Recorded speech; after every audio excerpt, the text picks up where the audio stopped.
This boy was born with a massive debt on his back. To pay it off, he even sold his own organs. He even sold one of his eggs. And despite all that, Mike still owed more than 38 million. To earn just $100, Mike forced himself to swallow a burning cigarette butt. Thanks to that 100, Mike and Pachita could at least eat full meals for the next 3 days. When Mike heard that the corpse of a tomato devil could sell for 200,000, he immediately went out to hunt devils to pay off his debt. But after the broker fees and all the special debt charges were deducted, he only received 1,800 in hand. One day, Mike received a mysterious job, but as soon as he arrived, he was ambushed. The killer was none other than the Yakuza boss who hired him, because the boss had already been taken over by the zombie devil, and brought Mike to an abandoned factory just to get rid of him. Facing a horde of zombies, Mike could only run with Pachita in his arms, but he was too injured to escape fast enough. A zombie's blade struck him from behind, and the rest swarmed over him, cutting his body into pieces, and dumping them into a garbage pile. But Mike's blood just happened to drip into Pachita's mouth. Pachita slowly opened his eyes, as memories of Mike flashed through his mind. When Mike was little, his father killed himself after owing massive debts. The debt collectors threatened Mike to pay immediately, or they'd chop him into pieces. Helpless and alone, Mike crossed paths with an injured Pachita.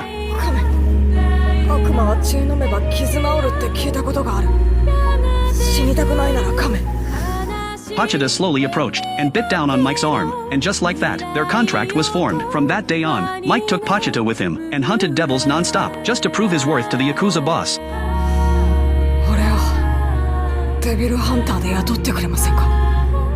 That became Mike and Pachita's very first job. One day while chopping wood, Mike told Pachita that he might get killed by a devil someday, and if that day ever came, he wanted Pachita to take over his body and live a normal life using it. As the memories faded, Mike's scattered body pieces began pulling themselves back together, but Pachita didn't take over Mike's body. Instead, he turned himself into Mike's heart. Mike awakened with a brand new body, and sticking out from his chest was Pachita's tail, the switch that triggered his transformation into the Chainsaw Man. Seeing Mike still standing, the surrounding zombies lunged toward him, and in overwhelming grief and rage, Mike transformed for the very first time. In that form, he sliced the zombie devil clean in half. The rest were all humans, who had been turned into zombies. Then Mike spotted his debt collectors, and realizing that killing them meant being freed from repayment, Mike's chainsaws swung even faster.